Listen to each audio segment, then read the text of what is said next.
Hello அஸ்லாம் வலைக்கம். இன்றைக்கு ரஜப்பு பிற 24 பிறந்திக்கிற 28. சரியான பசிமா. மணி சரியான 4. தாஜி தொழிட்டு உட்காந்துட்டு இருந்தேன். பசிண்டா அப்படி ஒரு பசி.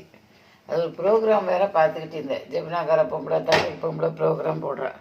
அந்த ப்ரோக்ராமை வேறு பார்த்துட்டு இருந்தேன். அது சாப்பாட்டை பற்றி சொல்லும்போது ரொம்ப பசி கிளம்பிடுதுமா, என்னன்னு தெரியல.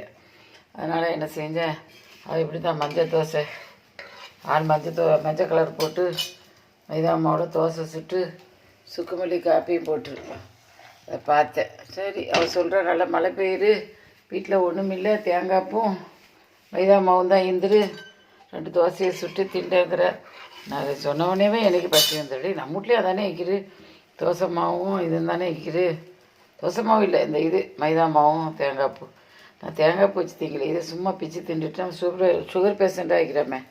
இப்படிலாம் கலாமறையாக 4 மணிக்கு 3 மணிக்கெலாம் உயிரளவில் பசி வரக்கூடாதுமா. பசிச்சுட்டு நான் செஞ்சேன்.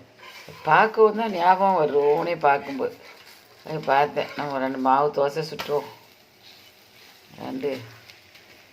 2 தோசைக்கு தான் மாவு இருந்துடும், மைதா மாவு. அல்ஹம்துலில்லாஹ் போதும்.